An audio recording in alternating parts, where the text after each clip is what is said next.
안녕하십니까. 월간조선 권세진 기자입니다. 안녕하십니까. 월간조선 박희석입니다. 예, 지금 어제에 이어서 오늘도 2022년에 어떤 일이 있었는지 한번 짚어보는 시간을 가져보도록 하겠습니다. 정치, 경제를 먼저 말씀드렸고 오늘은 사회, 문화 뭐 여러 가지에 대해서 좀 얘기를 나눠보려고 하는데요. 우리 박희석 기자 나와 계시고요. 우리 지금 월간조선 TV에서 가장 인기가 좋은 박희석 기자가 나와서 이것저것 좀 얘기를 해주려고 하는데요. 월간조선 기자들이 뽑은 이제 사회, 문화 뉴스 몇 가지를 좀 보면 첫 번째가 이제 아무래도 이제 올해는 러시아가 우크라이나 침공하면서 네. 우리 뭐 전반에 이제 영향을 미쳤으니까 이런 네. 걸 이제 좀 간단하게 설명을 해주시면 어떤 영향이 좀 있었을까요? 그러니까 일단 우리가 체감할 수 있는 게 각종 물가가 다 올랐지 않습니까? 이게 기본적으로 에너지 가격이 급등을 했기 때문에 그로 인한 여파에 따라서 우리 모든 생활 물가, 심지어 식량 물가마저도 지금 다 급등을 했지 않습니까? 근데 이제 이게 왜 이런 전쟁을 시작했느냐 이런 의문이 남을 수밖에 없는데 이 한마디로 이 푸틴 러시아 대통령 푸틴의 야욕 때문에 전 세계 70억인가 80억인가 요 인구가 다 고통을 겪고 있다. 이제 이런 생각이 듭니다. 그렇죠. 이분이라고 하기도 이제는 좀 이 한 사람 때문에. 근데 우리는 좀 더 그것도 좀 불안한 게 이제 시진핑이 또 비슷하지 않을까, 북한도 비슷하지 않을까, 약간 이런 우리의 긴장감이 조금 더 있다고 볼 수 있는 게 있겠죠. 아무래도. 그리고 이제 한편으로는 뭐 너무 이제 푸틴 이 사람을 너무 악마적으로 이렇게 표현하는 그런 게 있긴 한데 네. 그 한편으로는 저기 뭡니까 우크라이나 대통령 볼로디미르 뭐 젤렌스키인가 젤렌스키. 그 코미디언 출신 그 사람에 대해서 그겁니다. 그 이전에는 상당히 평이 안 좋았는데 자국 내에서도 인기가 별로 없었습니다. 근데 침공을 당한 다음에 이 사람이 무슨 카키색 군복 비슷한 거 티셔츠 입고 다니고 뭐 약간 코스프레 하듯이 해가지고 인기가 회복되고 그랬는데 저는 이 전쟁의 원인 중에 하나는 또 이 사람이 자초했다고 생각을 합니다. 그 피해자가 이제 착한 네, 한마디로 문제가 있네요. 이제 이거를 보시는 분들이 생각하시겠지만 나라를 망칠 대로 망쳐놓고서는 지금 와서는 마치 자기가 어떤 구국의 영웅인 것처럼 행세를 하는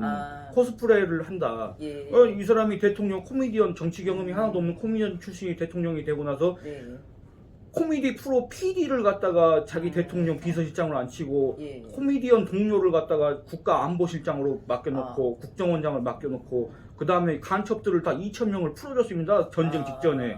한마디로 쳐들어올 대로 쳐들어와라 이렇게 해놓고는 쳐들어오니까 국제사회한테 이거 내놔라 저거 내놔라 감나라 배나라. 여기에 대해서 이재명 더불어민주당 대표가 약간 비판을 한 적이 있습니다. 근데 그게 이제 여론의 역풍을 맞은 적이 있는데 저는 이재명 대표의 의견에 거기에는 전적으로 이럴 공감을 때는 합니다. 또 이제 공감을 하나 보죠. 이거는 젤렌스키라는 사람은 우리가 마치 어떤 영웅이라고 이렇게 떠받들어 줄 필요가 없다. 영웅이나 뭐 동정의 대상이라고 이제 우리가 그렇게 얘기할 필요는 없는 거겠죠. 예컨대 뭐 저기 경남 양산에 사는 사람 있지 않습니까? 그 사람을 갖다가 뭐 코스프레 잘했다고 해서 훌륭한 전직 대통령이다 이렇게 얘기할 수는 없지 않습니까? 코스프레 공통점이 좀 있네요. 군복이라든 한복 뭐 이런. 그래서 뭐 러시아 우크라이나 전쟁 얘기가 나온 김에 한 말씀 드리자면은 우리 정치권에서도 쇼 그다음에 뭔가 뭐 이벤트 퍼포먼스 이런 것만 치중하는 그런 사람들은 경계해야 되지 않을까. 그거 아주 나라를 망칠 사람들입니다. 제가 봤을 때는. 그걸 좀 알 수 있게 하는 계기가 되기도 했네요. 여러 가지 효과가 있었지만. 여러모로 우리나라도 아마 그런 것들을 우리 국민들이 많이 깨닫지 않았을까 그런 생각이 듭니다. 뉴스를 보면서. 그리고 지금 뭐 전 세계적으로는 그게 가장 큰 일이었지만 우리나라에서는 좀 이게 좀 슬픈 일이지만 이태원 참사가 굉장히 좀 간만에 굉장히 많은 희생자를 냈던 거예요. 이게 좀 지금도 지금 말하기 조심스러운 면이 있지만 원인이나 수습 과정에 저희가 좀 신경을 써야 될 것 같은데 여기에 대해서 좀 자꾸 정치적으로 뭐 비화되지 않게 좀 바라긴 하죠.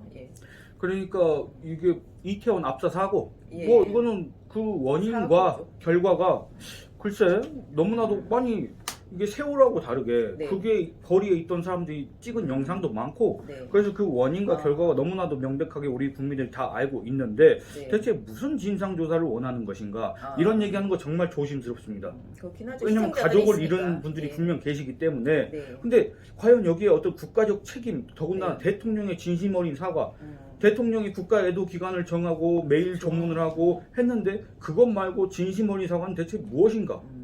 좀 그런 뭘 원하는 것인가? 요게 좀 모호하지 않습니까? 그러면 요거를 조금 더 구체화하고 그다음에 어떤 책임 소재가 아직 명확하게 갈리지 않았고 우리 국민들이 피상적으로 느끼는 거는 경찰이 사전 사후 대응을 잘못했다. 그러면 대체 어떤 대목에서 잘못했느냐 이런 걸 밝힌 다음에 책임을 물어야 되지 않습니까? 근데 그런 작업들은 전혀 진척이 없는 상태에서 그냥 무조건 대통령한테 사과하라 진심 어린 사과 뭐 진심 어린 사과를 했으면 아 그거 진심 아니다 이렇게 할 거 아닙니까? 예, 주관적이죠 사실. 예. 너무. 그러니까 이거 어떤 국정이고 네. 어떤 국가한테 뭘 요구하기 위해서는 상당히 네. 객관화되고 구체적인 그런 네. 요구사항을 제시를 해야 되는데 네. 그런 것들이 좀 부족하지 않은가. 그 주위에 무슨 상당히 이게 다년간의 경험을 갖춘 사람들이 많이 있는 것 같은데 왜 그 사람들 항상 이런 똑같은 주장을 할까 이런 의문이 듭니다. 무슨 사고나 이제 재난이 있을 예. 때마다 좀 이런 식으로 비화되는 게 조금 마음이 아픈 면이 좀 있죠. 네. 그래서 조금 좀 밝은 얘기로 돌아가 보자면 2022년에는 그래도 꽤 많은 좀 문화적인 사건들이 좀 있었습니다.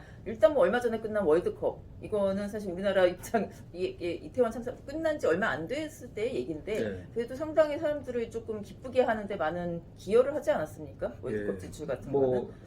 그 동안에 아까 사람을. 말씀하신 것처럼 네. 뭐 전쟁 때문에 사람들이 이제 생활고를 겪고 그다음에 네. 전쟁 말고라도 문재인 정권 5년 동안 겪으면서 부동산 이런 거 각종 물가가 다 치솟고 이래서 네.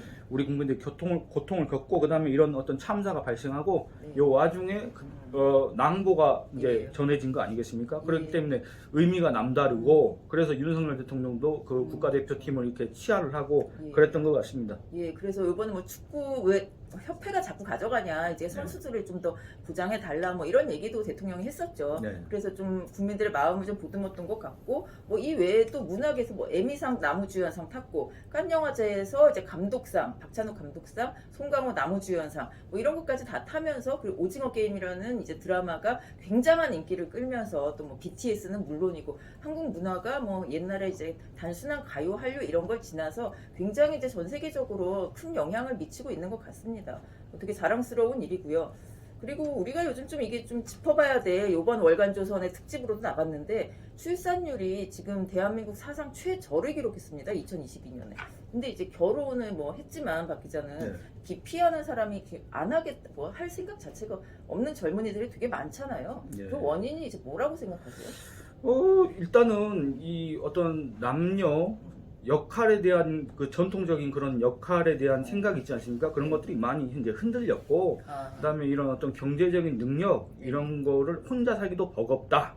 이런 것들이 있지 않습니까? 그러니까 결혼도 기피하는 마당에 네. 결혼을 해서 자식을 낳겠다는 생각을 하는 사람들이 그렇게 많지 않다. 예. 그러니까 말씀하신 것처럼 우리가 사상 초유의 출산율을 지금 전 세계에서 이런 출산율이 없습니다. 그렇죠. 뭐 프랑스고 일본이고 네. 뭐 이렇게까지는 안 갔잖아요. 아주 네. 뭐 문재인 정권 5년 동안 초유의 기록을 세웠는데 네. 저도 이거를 예전에 기사로 쓴 적이 있습니다만 네. 박근혜 정부 당시에는 1.187명으로 시작했습니다. 합계 예. 출산율이. 근데 이게 끝날 때는 1.172명으로 소폭 감소하긴 했습니다. 근데 문재인 정권 들어와서 아주 이거 드라마틱하게 급감을 했는데 네. 1.172명에서 지금 2021년 예. 이게 2022년 합계 출산율이 한 0.7명대. 그렇죠. 두 명이 결혼해서 하나도 안 낳는다는 하나도 아니고 거죠. 0.7명입니다. 예. 그래서 2022년 출생아 수를 보면은 26만 명. 근데 정말? 그 동안에 문재인 정권이 저출산 예산으로 쓴 돈은 연간 32조 원 정도. 돈을 그렇게 쓰고도 이거를 산술적으로 계산해 봤더니 신생아 한 명당 예. 1억 2,300만 원씩 쓴 셈입니다. 그 정도. 그러면은 예. 차라리 그 돈을 나눠줬으면 어떡할까? 그러네요. 그런 그렇게 생각이 듭니다, 해도, 그겁니다. 예, 그만큼 대체 그 저출산 예산은 대체 어디다 쓰고 예? 그러네요. 출산율이 이렇게 낮아지고 그렇게 계속 했는데도 예. 낮아진 거잖아요. 그러니까 이 말은 뭔 말이냐면 돈을 제대로 안 썼다. 돈을 효율적으로 효과적으로 집행하지 못했다.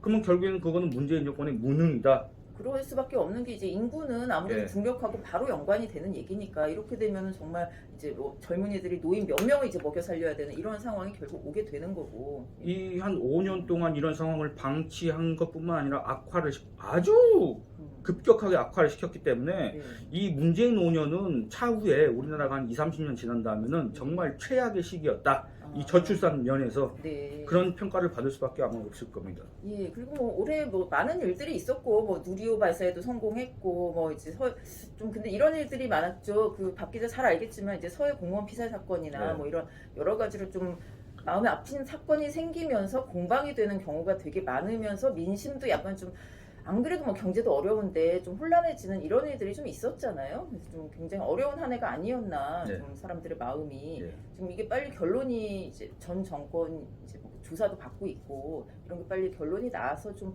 좀 깔끔하게 한 해를 마무리했으면 좋겠는데 잘 될 것 같습니까? 글쎄 뭐 문재인 전 대통령이 자기가 최종적으로 보고받고 자기가 다 승인한 거다 이렇게 얘기했지 않습니까? 근데 이제 검찰은 잠정적으로 서훈 전 국가안보실장의 예. 그 범죄 행위로 지금 이제 기소를 했지 않습니까? 그러니까 정작 자기가 자백 스스로 고백한 사람은 경남 양산에 그대로 놔두고 올해를 이렇게 보내야 되는가 이렇게 의문을 가지신 분들이 많이 계실 텐데 그래서 이거는 너무나도 명백하다. 월북을 단정할 만한 정황이 없었는데도 뭔가 누구를 위해서 그런 걸 했다. 이건 너무나도 명백하기 때문에 대체 그 책임자는 누군가 최종 책임자는 누군가 요거 우리 국민들이 다 알고 있기 때문에 요거에 대해서 아마 추가적으로 책임을 물어야 될 일이 생기지 않을까 그런 생각이 듭니다. 예, 올해는 뭐 여러 가지 일도 많았고 국내적으로 이제 국내에서도 이제 정권이 바뀌면서 약간의 혼란이나 뭐 여러 가지 좀 희망과 이런 것들이 좀 뒤섞였던 해인 것 같은데 내년에는 좀 더 희망을 가질 수 있는 해가 되기를 좀 바라보겠습니다. 오늘 이야기 여기까지입니다. 감사합니다. 감사합니다. 뭐였구만.